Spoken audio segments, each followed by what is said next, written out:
subsídios. Lições Bíblicas Adultos. Bendito seja Deus e Pai de nosso Senhor e Salvador Jesus. Eu quero cumprimentar a todos com a paz do Senhor Jesus. Louvar a Deus pela oportunidade de poder estar aqui em mais um programa do canal Rascunho DBD. Nesta oportunidade estaremos comentando a lição de número 8 da classe dos adultos, onde estaremos estudando uma lição muito interessante. Estamos estudando no nosso tema geral, a Em Defesa da Fé Cristã, combatendo as antigas heresias que se apresentam com nova aparência. E na lição de número 8 estaremos estudando um assunto muito interessante, onde a abordagem toda é feita dentro da questão da experiência humana de Jesus. Jesus viveu experiência humana, Quais experiências humanas viveu Jesus? Quais as mentiras criadas em torno da pessoa de Jesus? Estas e outras perguntas nós responderemos aqui no canal Rascunho DBD. Responderemos agora, doravante, tá certo? Se você ainda não é inscrito, se inscreva no nosso canal. Se você já é inscrito, ative o sininho para receber as notificações, tá certo? E baseado nisso, vamos dar continuidade à nossa lição. Portanto, estamos estudando a lição de número 8, que será ministrada no próximo dia 23 de fevereiro. Estamos aí mais da metade do trimestre, estamos finalizando já o primeiro trimestre de 2025. Se você percebe que eu estou um pouco afônico, é que eu estou um pouco gripado com coriza, enfim, foi cometido de uma gripe, mas estamos já se curando, para a glória de Deus. Tá certo? Então vamos lá. A lição de número 8 nos diz: Jesus viveu a experiência humana. O texto áureo nos diz: percorria Jesus por toda a Galileia, ensinando nas suas sinagogas e pregando o evangelho do reino e curando todas as enfermidades e moléstias entre o povo. Mateus capítulo 4, versículo número 23. A verdade prática nos diz assim: o Senhor Jesus Cristo viveu e teve vida. O Senhor Jesus Cristo teve vida social, amigos, parentes, interagia com as pessoas e era conhecido dos vizinhos, dos moradores de Nazaré, onde fora criado. Então ele viveu como uma pessoa normal, e assim sucessivamente. E a sua profissão, conforme a tradição, era carpinteiro. O texto bíblico em classe está em João capítulo 1, versículo 43 a 51, e Mateus capítulo 26, versículo 37, 38 e 42, tá certo? Muito bem, exposto, nós vamos dar continuidade à nossa aula, onde estaremos aprendendo esta importante lição, tá certo? E vamos para a aula propriamente dita, que faz parte dessa interação, tá bom? Muito bem. O texto diz assim: no dia seguinte, Jesus que ia a Galileia.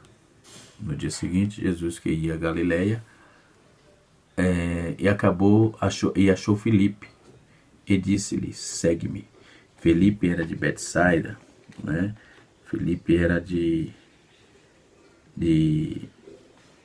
Betsaida, conforme está escrito, e nós podemos observar o aprendizado que nós devemos tirar desse relacionamento que Jesus teve. Já visto que ele era uma pessoa normal, não era anormal, não era um ET, pelo contrário, Jesus, o Filho de Deus, era uma pessoa que teve a sua experiência humana e viveu naturalmente, tá certo?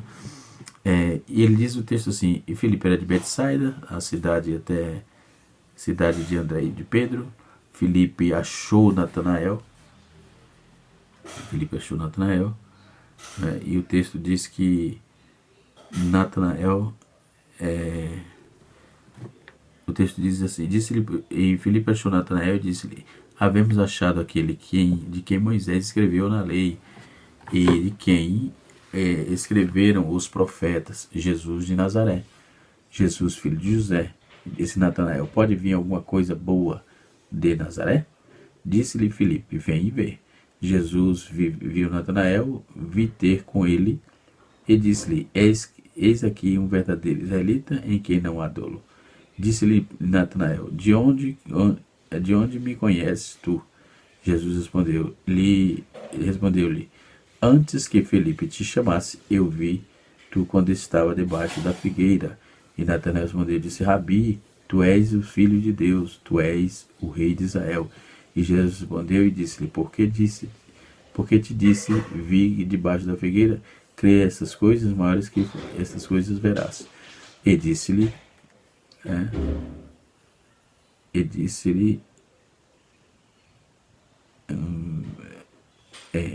vai-te e vi debaixo da figueira, que nisso disse-lhe: na verdade, vos digo que daqui para em diante verei o céu aberto e os anjos de Deus subirem e descerem sobre o Filho de Deus. Aí nós vamos para João, capítulo de número... Os anjos de Deus subirem e descerem sobre o Filho do Homem, ou melhor. Em Mateus capítulo 26, versículo 37, diz assim: e levando consigo Pedro e os 2 filhos de Zebedeu, começou a entristecer-se e angustiar-se muito. Então disse-lhe: a minha alma está angustiada, cheia de tristeza até a morte. Ficai aqui e vigiai comigo. E indo segunda vez, orou dizendo: meu Pai, e se este cálice não puder passar de mim, sem é que eu beba, faça-me a tua vontade. O texto é muito objetivo e nós vamos observar que essa experiência da vida humana que Jesus teve, nós vamos inventar aqui, ver algumas mentiras que se criaram, que grupos religiosos criaram acerca da experiência da humanidade de Jesus, tá certo? E nós vamos trabalhar em cima dessa proposta para que possamos ser mais objetivo possível e elucidar aquilo que estiver ao nosso alcance. Então, Jesus veio como uma anacoreta, ou seja, como um monge, era eremita no retiro. Ele não viveu como como anacoreta, como um monge, um eremita lá no retiro, enfim, solidário, não, isolado da sociedade, mas nem ensinou essas práticas aos seus discípulos. Ele teve uma vida social, religiosa, junto de pessoas de comunidade. Não há na Bíblia que dê suporte a uma vida de eremitão. Pelo contrário, as experiências de Jesus que ele teve como homem são manifestas no Evangelho, nos diálogos, nos debates, com as pessoas de autoridades religiosas. Tudo isso mostra com clareza que ele teve vida social e religiosa. Então, Jesus Cristo, o homem, este porque só Deus, e só mediador entre Deus e o homem, Jesus Cristo, o homem. Esse Jesus Cristo é eterno e verdadeiro Deus, no mesmo tempo homem. Então tornou-se homem para suprir a necessidade da humanidade. O nome Emanuel, que o próprio escritor sagrado traduz como Deus conosco, em Mateus capítulo 1, versículo 23, mostra Deus como homem entre os seres humanos. Isto já foi estudado no capítulo 3 da nossa revista, tá certo? Houve também nos primeiros séculos da história do cristianismo muitas heresias, muitas mentiras acerca disso, e algumas delas já vimos aqui no capítulo 3, e agora, navegando, negavam Jesus Cristo, vindo em carne. Apolinário entendia que Jesus era só Deus e que nada havia de ser humano, Da mesma forma, os gnósticos ensinavam que Jesus não teve um corpo humano, mas um corpo docético, isto é, um corpo como que um fantasma. Tanto os apolinaristas como os gnósticos estavam sobremaneira errados. A Bíblia ensina tanto a divinos como a humano de Jesus, tanto a divindade como a humanidade de Jesus, né, o ensino da humanidade de Jesus, no entanto, não neutraliza a sua divindade, pois ele possui duas naturezas. Jesus foi revestido de corpo humano porque o pecado entrou na raça, na humanidade por um homem, Adão, né, e a justiça de Deus tinha que de certo modo vencer. A justiça de Deus tinha de ser vencido por um homem. Jesus fez carne, fez-se sujeito ao pecado, embora nunca houvesse pecado, ele venceu o pecado como homem, em Romanos capítulo 8, versículo 3, e a Bíblia mostra que todo o gênero humano está condenado. O homem está perdido debaixo da maldição do pecado. Todos são devedores e por isso ninguém pode pagar a dívida dos outros, somente Deus, somente Deus. E podemos observar trazendo-se o perdão dos nossos pecados, Quando Jesus estava na terra, não se apegou a prerrogativas de vaidade, da divindade para vencer o diabo, não, mas ele aniquilou-se a si mesmo, fazendo-se semelhante aos homens. Filipenses 2, versículo 5 a 8, que fala da kenosis, Então, quando Jesus tinha uma certa limitação, em tempo e espaço, portanto, submisso ao Pai, eis a razão de que ele tem dito aí, em João 14, 28, o Pai é maior do que eu, Então, os evangelhos revelam atributos, características do ser humano de Jesus, como, por exemplo, ele nasceu de uma mulher, embora gerado pela ação sobrenatural do Espírito Santo, Ele cresceu em estatura de sabedoria, ele sentiu sono, fome, sede, cansaço,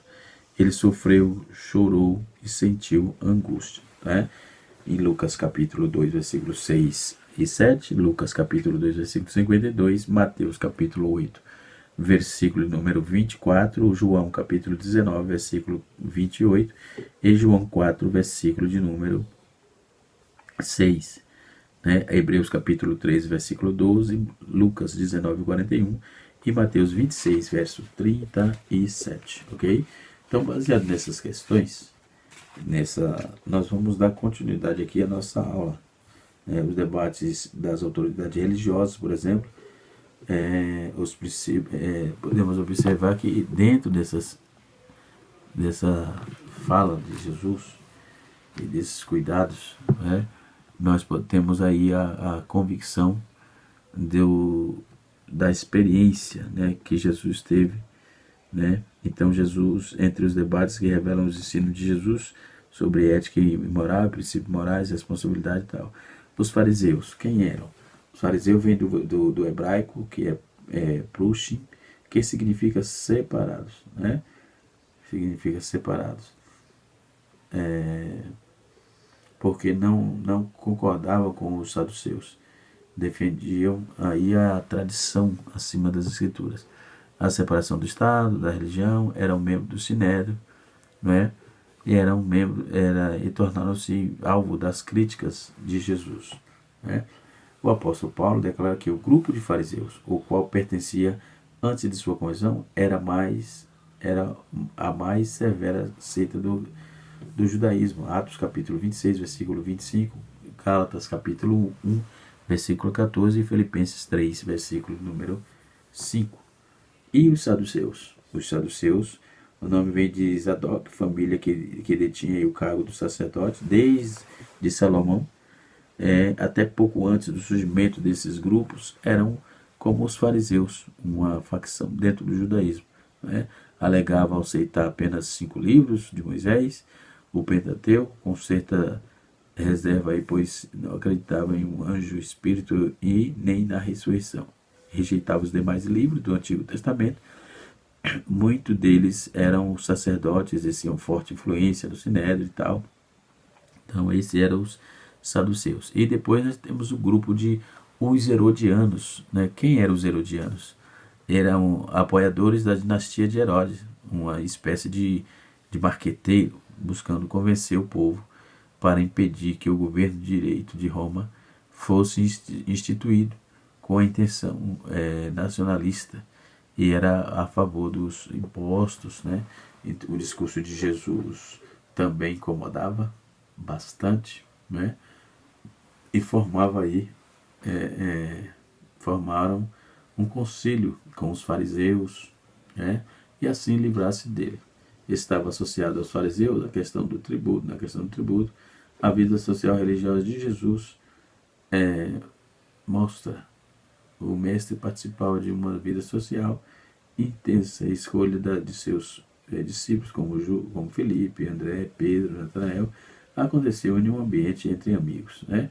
Os dois primeiros capítulos de Lucas apresentam um começo muito humano de Jesus, apresentando amigos, vizinhos, parentes, como Zacarias, e de Isabel, ou filho de Zebedeu.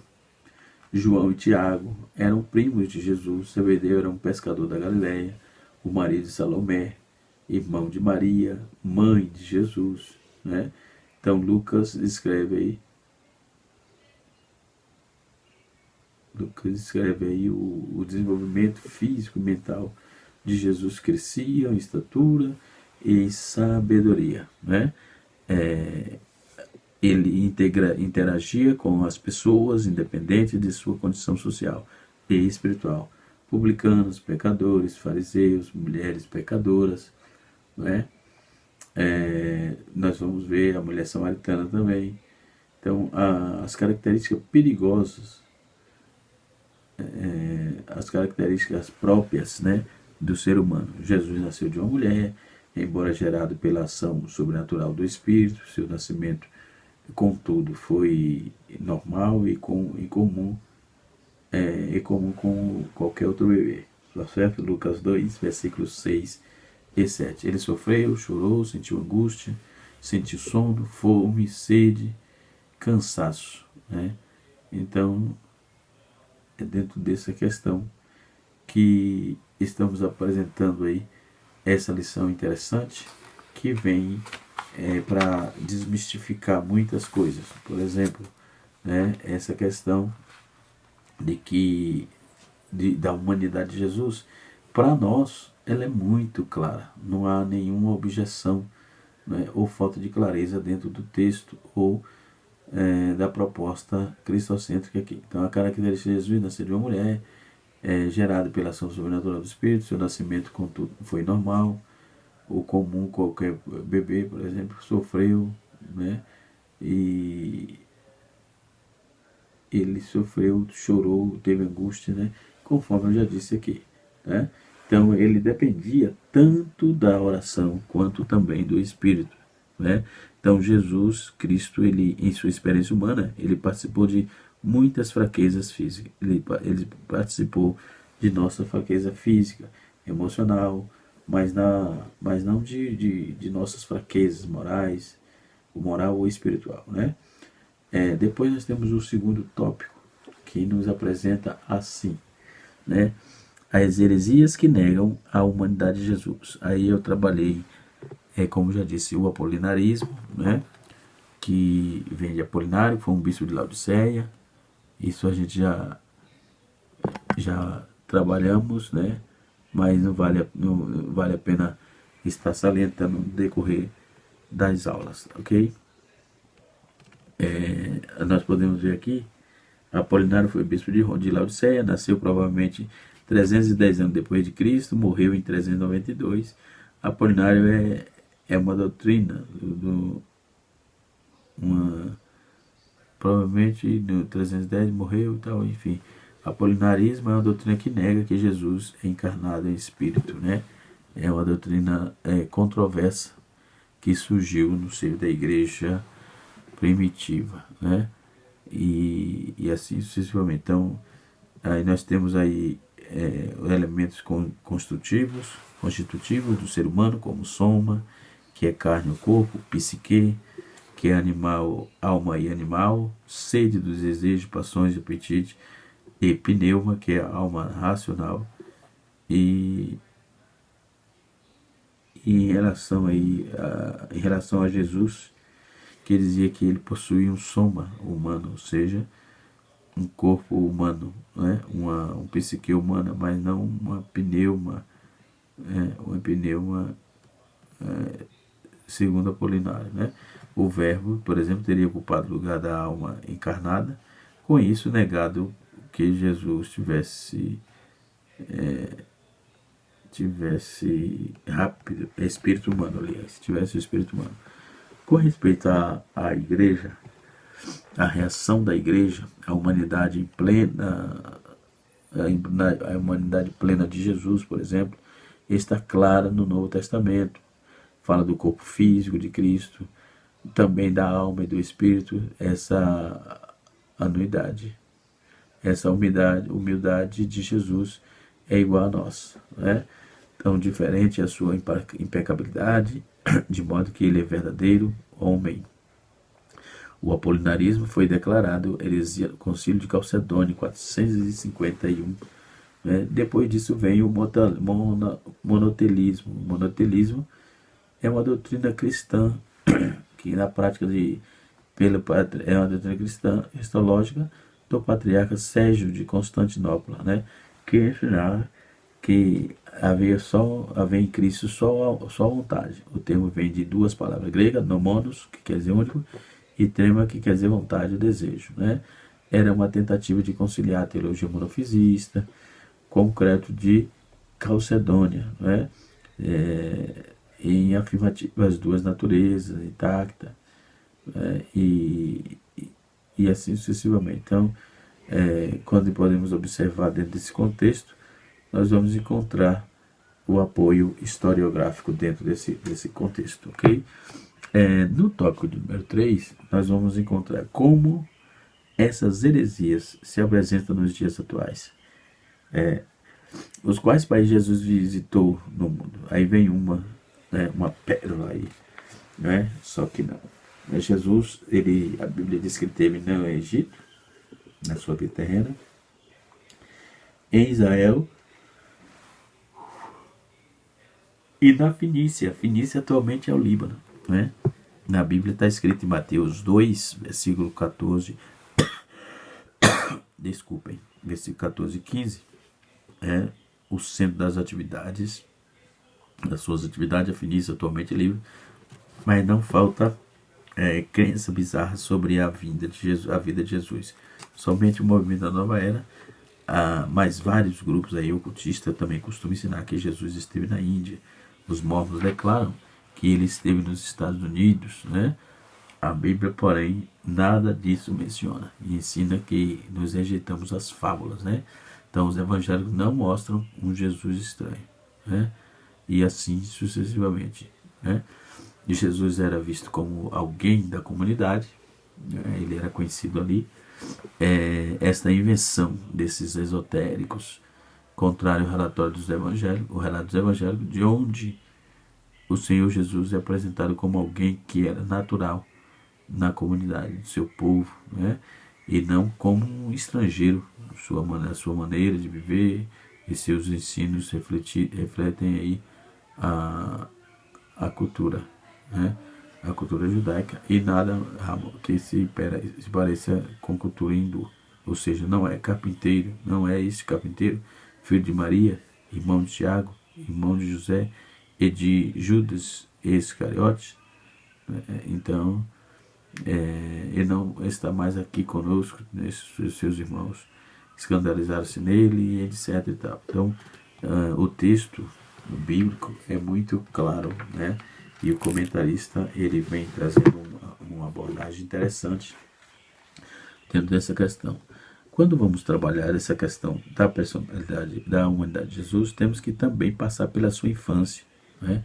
Aos poucos, os relatos inspirados de Jesus, por isso devemos aí extrair dele o que pudéssemos para melhorar a sua questão da mais bela história já registrada. Nada está na Escritura, a vinda de Jesus depois, e assim sucessivamente.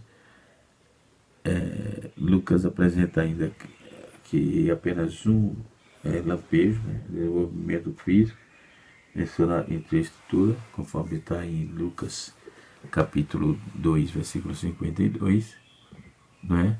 E assim sucessivamente. Então podemos observar de forma abundante as provas contundentes e cabais sobre a humanidade de Jesus, ok? Sobre a humanidade de Jesus, que tem sido discutida por vários grupos, né, que tentam mentir, tentam criar narrativas descabidas, sem nada comprobatório, heresias totalmente grossas acerca dessa temática, né? Se Jesus sentiu choro, teve angústia, ele teve uma mãe humana, além de irmãos e irmãs, conforme Mateus capítulo 12, versículo 47, Mateus 13, 55 e 56. Ele morreu, embora ressuscitasse no terceiro dia, mas passando pelo ardor da morte. Ele deu prova materiais de que teria corpo humano. Ele foi feito semelhante aos homens, mas sem pecado, né? Então, dentro dessa questão da infância de Jesus, são poucos relatos inspirados na infância de Jesus, por isso devemos extrair deles tudo o que podemos para uma melhor compreensão das mais belas histórias registradas na palavra de Deus, ok? Depois nós temos a vida social de Jesus. Quem tem um material muito interessante é o Joaquim Jeremias. Muito interessante o livro, a obra. O Senhor Jesus é apresentado nos evangelhos como alguém que era o manual da comunidade, né? Que era natural da comunidade, disseu aí